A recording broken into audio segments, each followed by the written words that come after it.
Hello everyone, welcome to colourful Kannada. So ಯಾವುದೇ ಒಂದು ಮಾಹಿತಿ ಇಲ್ದೇನೆ ಸೂಚನೆ ಅಂತ ಕೊಡ್ದೇನೆ ನೆನ್ನೆ ಇದ್ದಕ್ಕಿದ್ದ ಹಾಗೆ ನ್ಯಾಷನಲ್ ಟೆಸ್ಟಿಂಗ್ ಏಜೆನ್ಸಿ ನೀಟ್ ರಿಸಲ್ಟ್ಸ್ಗಳನ್ನ ಅನೌನ್ಸ್ ಮಾಡೇ ಬಿಟ್ಟಿದೆ. ಇದಾದಮೇಲೆ ಐ ಥಿಂಕ್ ಎಲ್ಲರೂ ಕೂಡ ತಮ್ಮ ತಮ್ಮ ನೀಟ್ ರಿಸಲ್ಟ್ಸ್ಗಳನ್ನ ಚೆಕ್ ಮಾಡ್ಕೊಂಡಿರ್ತೀರಾ ಅಂತ. ಈ ಫಲಿತಾಂಶಗಳನ್ನು ನೋಡಿದ ಮೇಲೆ ಬಹುತೇಕವಾಗಿ ವಿದ್ಯಾರ್ಥಿಗಳಿಗೆ ಅನಿಸಿರೋದೇನೆಂದರೆ, ನನಗೇನೋ ಒಳ್ಳೆ ಮಾರ್ಕ್ಸೇ ಬಂದಿದೆ ನೀಟಲ್ಲಿ, ಅದರಲ್ಲಿ ಏನು ಬೇಜಾರಿಲ್ಲ. ಆದರೆ ಆ ಮಾರ್ಕ್ಸ್ಗೆ ತಕ್ಕನಾದಂಥ ರ್ಯಾಂಕೇ ಬಂದಿಲ್ಲ. ಇಲ್ಲಿ 600 ಸ್ಕೋರ್ ಮಾಡಿದ್ರು ಕೂಡ ನನ್ನ ರ್ಯಾಂಕ್ 50,000 ಒಳಗಿಲ್ಲ, ಕನಿಷ್ಠ ಪಕ್ಷ 50,000 ಒಳಗೂ ಕೂಡ ಇಲ್ಲ ನನ್ನ ಆಲ್ ಇಂಡಿಯಾ ರ್ಯಾಂಕ್. ಏನಾಗ್ತಾ ಇದೆ ಇಲ್ಲಿ ಅಂತ ಎಲ್ಲರೂ ಕನ್ಫ್ಯೂಸ್ ಆಗಿಬಿಟ್ಟಿದ್ದಾರೆ. ಆ್ಯಂಡ್ ಈ ರಿಸಲ್ಟ್ಸಲ್ಲಿ ಏನಾದರೂ ಮಿಸ್ಟೇಕ್ ಆಗಿದೆಯಾ, ಯಾಕೆ ಈ ರೀತಿ ಬಂದಿದೆ ಅಂತಲೂ ಕೂಡ ಪ್ರಶ್ನೆ ಕೇಳ್ತಾ ಇದ್ದಾರೆ. ಆ್ಯಂಡ್ ಫಸ್ಟ್ ಆಫ್ ಆಲ್ ಇವರಿಗೆ ಹೇಳೋದೇನಂತ ಅಂದರೆ, ರಿಸಲ್ಟ್ಸಲ್ಲಿ ಯಾವುದೇ ಒಂದು ಮಿಸ್ಟೇಕ್ ಆಗಿಲ್ಲ. ಎಲ್ರಿಗೂ ಏನು ಮಾರ್ಕ್ಸ್ ಸ್ಕೋರ್ ಮಾಡಿದ್ದಾರೆ, ಎಷ್ಟು ಜನ ಸ್ಕೋರ್ ಮಾಡಿದ್ದಾರೆ, ಆ ಆರ್ಡರ್ ಪ್ರಕಾರನೇ ನಿಮಗೆ ರ್ಯಾಂಕಿಂಗ್ ಬಂದಿರುವಂಥದ್ದು. ರ್ಯಾಂಕಿಂಗ್ನಲ್ಲಿ ಯಾವುದೇ ಕೂಡ ವ್ಯತ್ಯಾಸ ಆಗಿಲ್ಲ, ಕರೆಕ್ಟಾಗಿ ಬಂದಿದೆ. ಬಟ್ ಇಲ್ಲಿ ಪ್ರಾಬ್ಲಮ್ ಏನು ಅಂತ ಅಂದರೆ, ಒಂದು 3 ಪ್ರಾಬ್ಲಮ್ ಇದೆ. ಆ 3 ಪ್ರಾಬ್ಲಮ್ ಬಗ್ಗೆನೇ ಈ ವಿಡಿಯೋದಲ್ಲಿ ಡಿಸ್ಕಸ್ ಮಾಡ್ತಾ ಇರುವಂಥದ್ದು. ಇದನ್ನು ಎಲ್ಲ ವಿದ್ಯಾರ್ಥಿಗಳು ನೋಡೋದು ಕೂಡ, ನೀಟ್ ಎಕ್ಸಾಮ್ ಬರೆದಿರುವಂಥ ಪ್ರತಿಯೊಬ್ಬ ವಿದ್ಯಾರ್ಥಿಗಳು ನೋಡೋದು ಕೂಡ ತುಂಬಾ ಮುಖ್ಯ. ಹಾಗಾಗಿ ನಿಮ್ಮ ಸ್ನೇಹಿತ ಯಾರಾದರೂ ಬರೆದಿದ್ರೆ ಈ ವಿಡಿಯೋನ ದಯವಿಟ್ಟು ಶೇರ್ ಮಾಡಿ ಅವರಿಗೆ.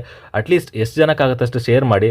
ಶೇರ್ ಮಾಡೋದಕ್ಕಾಗಿಲ್ಲ ಅಂದರೂ ಪರವಾಗಿಲ್ಲ, ನಾನು ನಿಮ್ಮ ಕಡೆಯಿಂದ ಎಕ್ಸ್ಪೆಕ್ಟ್ ಮಾಡೋದು ಅಟ್ಲೀಸ್ಟ್ ಒಂದೊಂದು ಲೈಕ್ ಮಾಡ್ತೀರಾ ಅಂತ.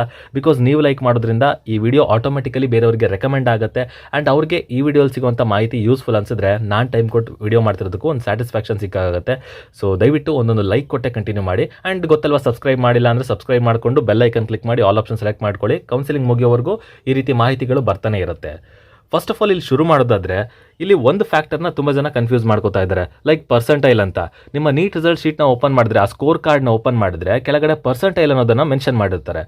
That is percentile, not percentage. ಈಗ ನೀವೇನಂತ ಅಂದರೆ, ಕಾಮನಾಗಿ ಪರ್ಸೆಂಟೇಜ್ ಅಂದರೆ ಏನು ತಿಳ್ಕೊತೀರಾ, ನಾನು ಎಷ್ಟು ಟೋಟಲ್ ಮಾರ್ಕ್ಸಿಗೆ ಎಷ್ಟು ಮಾರ್ಕ್ಸನ್ನು ಸ್ಕೋರ್ ಮಾಡಿದ್ದೀನಿ, ಅದಕ್ಕೆ ಪರ್ಸೆಂಟೇಜ್ ಮಾಡಿದ್ರೆ ನಂದು ಇಷ್ಟು ಮಾರ್ಕ್ಸ್ ಬರುತ್ತೆ ಅಂತೇಳಿ. ಈಗ ಐ ಥಿಂಕ್ ಕೆಲವರಿಗೆಲ್ಲ ನೀವು ನೋಡ್ಬೋದು 182 ಮಾರ್ಕ್ಸ್ ಬಂದಿರುತ್ತೆ. ಬಟ್ ಅವ್ರದ್ದು ಪರ್ಸೆಂಟೈಲ್ ಏನಿರುತ್ತೆ 54 ಇರುತ್ತೆ. ಪರ್ಸೆಂಟೈಲ್ ಅಂತ ಅಂದರೆ ಈ ಎಷ್ಟು ಜನಕ್ಕಿಂತ ನಿಮ್ಮ ಮಾರ್ಕ್ಸ್ ಬೆಟರ್ ಆಗಿ ಬಂದಿದೆ ಅಂತ ಹೇಳಿ. ಸೊ 54 ಪರ್ಸೆಂಟೈಲ್ ಅಂದರೆ ಅರ್ಥ ಏನು, ನೀವು 54% ಜನಕ್ಕಿಂತನೂ ಬೆಟರ್ ಆಗಿ ಪರ್ಫಾರ್ಮ್ ಮಾಡಿದ್ದೀರಾ ಅಂತ. ಅದು ನಿಮ್ಮ ಪರ್ಸೆಂಟೈಲ್ನ ಲೆಕ್ಕಾಚಾರ. That is not the percentage. 54% ಅಂದರೆ ಎಷ್ಟು ಬರಬೇಕು, ಆಲ್ಮೋಸ್ಟ್ 320+ ಬರಬೇಕು ನಿಮಗೆ. ಹಾಗಾಗಿ ಇದರಲ್ಲಿ ತೊಂದರೆ ಅಂತ ಏನೂ ಆಗಿಲ್ಲ. ನೀವು ಜಸ್ಟ್ ಪರ್ಸೆಂಟೇಜ್ ಮತ್ತು ಪರ್ಸೆಂಟೈಲ್ ಇವೆರಡರ ನಡುವೆ ಇರುವಂಥ ವ್ಯತ್ಯಾಸನ ಕರೆಕ್ಟಾಗಿ ಅರ್ಥ ಮಾಡ್ಕೊಂಡ್ಬಿಡಿ ಸಾಕು. ಅದಾದಮೇಲೆ ಯಾವುದೇ ರೀತಿ ಗೊಂದಲ ಆಗಲಿ, ನಿಮಗೆ ಟೆನ್ಷನ್ ಆಗಲಿ ಇರೋದಿಲ್ಲ. ಇನ್ನು ಎರಡನೇದಾಗಿ, ಈ ನೀಟ್ ಎಕ್ಸಾಮ್ ಬರೆಯೋದಕ್ಕಿಂತ ಮುಂಚೆ ಏನೆಲ್ಲ ಘಟನೆಗಳಾಯಿತು ನೀವು ನೋಡ್ಬೋದು. ಬಿಹಾರಲ್ಲಿ ಪೇಪರ್ ಲೀಕ್ ಆಯ್ತಂತೆ ಅಂತ ಇರ್ಬೋದು. ಬಿಹಾರಲ್ಲಿ ಏನು ಪೇಪರ್ ಲೀಕ್ ಆಯಿತು ಅದು ಸ್ವಲ್ಪ ಸ್ಟ್ರಾಂಗ್ ಆಗಿತ್ತು. ಯಾಕೆ ಅಂತ ಅಂದರೆ, ಎಕ್ಸಾಮ್ ಬರೆಯೋದಕ್ಕಿಂತ ಆಲ್ಮೋಸ್ಟ್ ಒಂದು 2 hours ಮುಂಚೆನೇ ನಿಮಗೆ ಅಲ್ಲೊಂದು ಲಾಡ್ಜಲ್ಲಿ ಮಾಸ್ ಪೇಪರ್ ಡಿಸ್ಟ್ರಿಬ್ಯೂಷನ್ ಆಗಿತ್ತು ಅನ್ನೋ ಮಾಹಿತಿ ಬರ್ತಾ ಇತ್ತು. That was severe. ಆ್ಯಂಡ್ ಅದನ್ನು ಬಿಟ್ಟರೆ ಇನ್ಯಾವುದೋ ಕಾಲೇಜ್ನಲ್ಲಿ ಟೈಮಿಂಗಿಂತ ಮುಂಚೆ ಪೇಪರ್ನ ಡಿಸ್ಟ್ರಿಬ್ಯೂಟ್ ಮಾಡಿದ್ರು.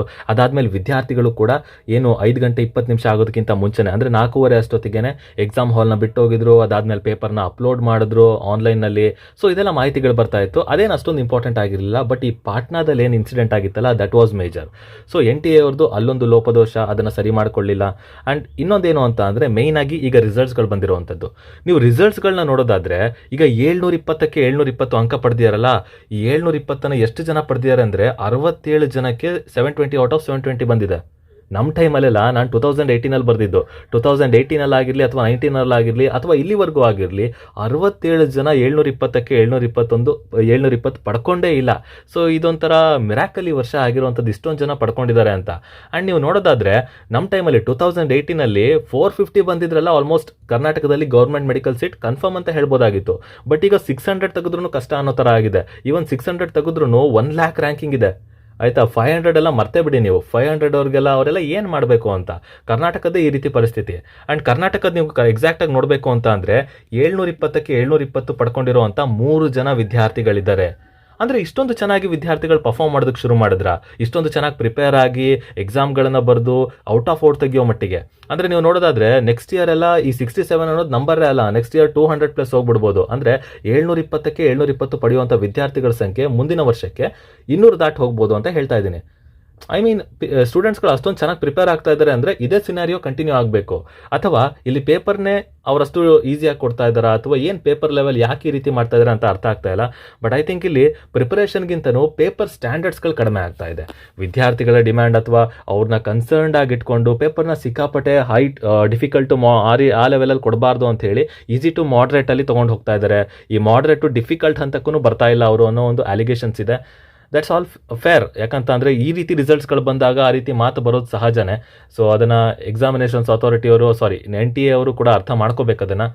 ಅಟ್ಲೀಸ್ಟ್ ಮುಂದಿನ ವರ್ಷದಿಂದ ಆ ಪೇಪರ್ದೇನಿದೆ ಆ ಒಂದು ಟಫ್ನೆಸ್ ಲೆವೆಲ್ ಅದನ್ನು ಸೆಟ್ ಮಾಡೋದು ಅದನ್ನು ಖಂಡಿತವಾಗ್ಲೂ ಚೇಂಜ್ ಮಾಡ್ಕೋಬೇಕು. ನೀವು ಈಸಿ ಟು ಮಾಡ್ರೇಟ್ ಇದೇ ರೀತಿ ಕೊಟ್ಕೋತಾ ಹೋಗ್ತಾ ಇದ್ರೆ ಈಗ ನೋಡ್ಬೋದು ನೀವು 2018ರಲ್ಲಿ 13 ಲಕ್ಷ ಜನ ವಿದ್ಯಾರ್ಥಿಗಳು ಎಕ್ಸಾಮನ್ನು ಬರೆದಿದ್ರು. 2017ರಲ್ಲಿ 11 ಲಕ್ಷ ಜನ, 2018ರಲ್ಲಿ 13.25 ಅಂದರೆ 13.25 ಲ್ಯಾಕ್ ಜನ ಎಕ್ಸಾಮನ್ನು ಬರೆದಿದ್ರು. ಅದಾದಮೇಲೆ 2019ರಲ್ಲಿ 15.5 ಲಕ್ಷ ಆದರು. ಹೀಗೇನೆ ಪ್ರತಿ ವರ್ಷಕ್ಕೆ ನೀವು ನೋಡ್ತಾ ಇದ್ರೆ 1.5 ಲಕ್ಷ ಜನ ವಿದ್ಯಾರ್ಥಿಗಳ ಸಂಖ್ಯೆ ಜಾಸ್ತಿ ಆಗ್ತಾನೆ ಬರ್ತಾ ಇದೆ.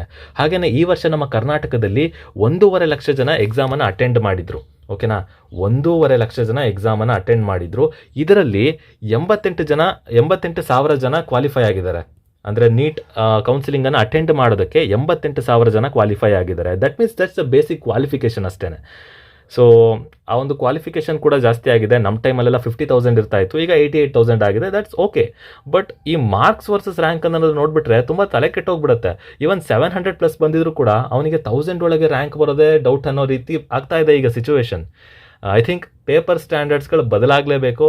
ಹಾಗೆಯೇ NTA ಅವರು ಈ ನ್ಯಾಷನಲ್ ಟೆಸ್ಟಿಂಗ್ ಏಜೆನ್ಸಿಗೆ ಈ ನೀಟ್ ಎಕ್ಸಾಮ್ ಹ್ಯಾಂಡ್ ಓವರ್ ಆಗಿದ್ದು ಯಾವಾಗ ಅಂತಾನೆ 2018 ನೀವು ನೋಡಿದ್ರೆ paper level was moderate to difficult ಅಥವಾ ಡಿಫಿಕಲ್ಟೇ ಬರ್ತಾ ಇತ್ತು ಪೇಪರ್ ಲೆವೆಲ್.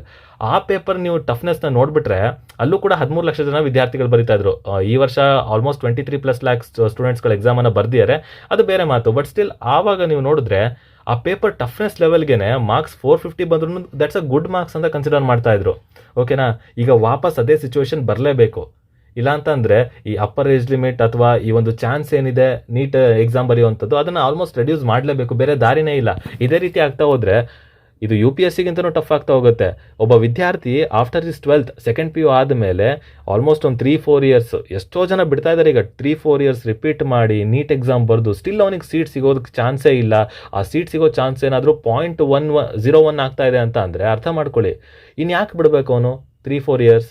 ಅಟ್ಲೀಸ್ಟ್ ಆ ಸೀಟ್ ಸಿಗೋ ಚಾನ್ಸಸ್ ಆದರೂ ಜಾಸ್ತಿ ಇರಬೇಕು, ಅಥವಾ ಒಂದು ಪ್ರಯತ್ನಕ್ಕಾದರೂ ಒಂದು ಪ್ರತಿಫಲ ಅನ್ನೋದು ಸಿಗಬೇಕು.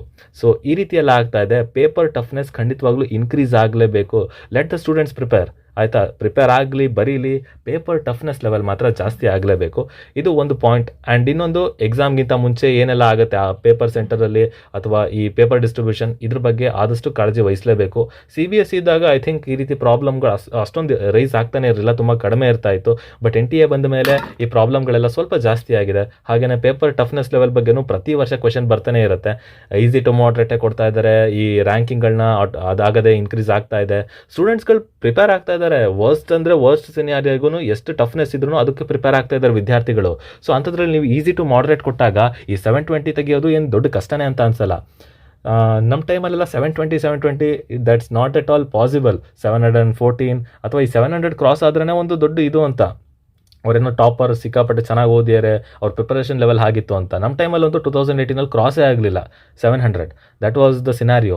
ಬಟ್ ಈಗೆಲ್ಲ 720 ದಟ್ಸ್ ಕಾಮನ್ ಥಿಂಗ್ ಆಗೋಗಿದೆ. ಅದನ್ನು ಮಾಡಬಾರ್ದು. ನೀವು CET ನೋಡಿಬಿಟ್ರೆ ಔಟ್ ಆಫ್ 4 CET ಎಷ್ಟು ಜನ ತೆಗಿತಾರೆ? ಈಗಲೂ ಕೂಡ ಆ ಟಫ್ನೆಸ್ ಲೆವೆಲ್ ಅಷ್ಟು ಚೆನ್ನಾಗಿ ಮೇಂಟೈನ್ ಆಗ್ತಾ ಇದೆ CETಯಲ್ಲಿ. ಬಟ್ ಇದೇ ಟಫ್ನೆಸ್ ಲೆವೆಲ್ ನಿಮಗೆ NTA ಅವರು ಕೂಡ ಮೇಂಟೈನ್ ಮಾಡಿದ್ರೆ ದಟ್ಸ್ ಟೂ ಬೆಟರ್, ನಿಜವಾಗ್ಲೂ ಬೆಟರ್ ಆಗುತ್ತೆ. ಇಲ್ಲ ಅಂತ ಅಂದರೆ ಈಗ ವಿದ್ಯಾರ್ಥಿಗಳು ನೀವು ನೋಡ್ಬೋದು 600 ಬಂದಿದೆ. 600 ಬಂದಿದ್ರು ಕೂಡ ಅವ್ರದ್ದೆಲ್ಲ 98,000, 1 ಲಕ್ಷ ರ್ಯಾಂಕ್. ಅದನ್ನು ನೋಡೋದಕ್ಕೆ ಎಷ್ಟು ಕಷ್ಟ ಆಗುತ್ತೆ ಹೇಳಿ. 2018 600 ಬಂದಿದ್ರೆ he was well within 200 rank. 200 rank ಒಳಗೆ ಇರ್ತಾ ಇದ್ದ ಅವನು. ಈಗ ಎಲ್ಲಿ 600 ರ್ಯಾಂಕಲ್ಲಿ ಅಥವಾ ಈ 600 ಮಾರ್ಕ್ಸ್ಗೆ 200 ರ್ಯಾಂಕಲ್ಲಿ, ಈ 600 ಮಾರ್ಕ್ಸ್ಗೆ 1 ಲ್ಯಾಕ್ ರ್ಯಾಂಕಲ್ಲಿ ಎಲ್ಲಿಂದ ಎಲ್ಲಿಗೋಯ್ತು?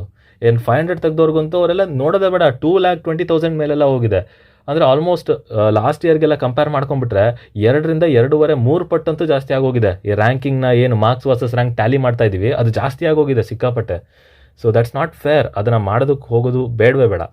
ಈ ವರ್ಷ ಏನೋ ಆಗಿದ್ದಾಗಿದೆ. ನೆಕ್ಸ್ಟ್ ವರ್ಷ ಅಟ್ಲೀಸ್ಟ್ ನಾನು ರಿಕ್ವೆಸ್ಟ್ ಮಾಡ್ಕೋತಾ ಇರೋದು ನ್ಯಾಷನಲ್ ಟೆಸ್ಟಿಂಗ್ ಏಜೆನ್ಸಿ ಕಡೆಯಿಂದ paper toughness level it should increase ಅಷ್ಟೇ. ಇದೇನಾದರೂ ನಿಮಗೆ ಓಕೆ ಅಂತ ಅನಿಸಿದ್ರೆ ಕೆಳಗಡೆ ಕಮೆಂಟ್ ಮಾಡಿ, ಅದು ನಿಮ್ಮ ಅಭಿಪ್ರಾಯಗಳೇನಿದೆ ತಿಳಿಸಿ. ರಿಸಲ್ಟ್ಸ್ ಬಂದಿದ್ದಾಗಿದೆ, ಜಾಸ್ತಿ ತಲೆ ಕೆಡಿಸ್ಕೊಡೋದಕ್ಕೆ ಹೋಗಬೇಡಿ. ಏನಾಗಬೇಕು ಅದಾಗುತ್ತೆ. ಆ್ಯಂಡ್ ಒಳ್ಳೆ ಮಾರ್ಕ್ಸ್ ಬಂದಿದ್ದರೆ ಖುಷಿ ಪಡಿ ಅಷ್ಟೇ. ಕೆಳಗಡೆ ಕಮೆಂಟ್ ಮಾಡಿ ನಿಮ್ಮ ಒಪಿನಿಯನ್ ಏನೋದನ್ನು ಅದನ್ನು ತಿಳ್ಕೊಳ್ಳೋದಕ್ಕೆ ನಾನು ಕೂಡ ಕಾಯ್ತಾ ಇರ್ತೀನಿ. ರಿಪ್ಲೈ ಬಂದೇ ಬರುತ್ತೆ. ಅದಕ್ಕಿಂತ ಮೊದಲು ಏನು ಹೇಳಬೇಕು ಅಂತಿದ್ರೆ ಹಾರ್ಷಾಗಿ ಕಮೆಂಟ್ ಮಾಡೋದಕ್ಕೆ ಹೋಗಬೇಡಿ. ರಿಪ್ಲೈ ಎಲ್ರಿಗೂ ಬಂದೇ ಬರುತ್ತೆ. ಸೊ ನೆಕ್ಸ್ಟ್ ವಿಡಿಯೋ ಸಿಗೋಣ. ಅಲ್ಲಿವರೆಗೂ take care and stay safe. ಆದಷ್ಟು ಶೇರ್ ಮಾಡಿ. Thank you.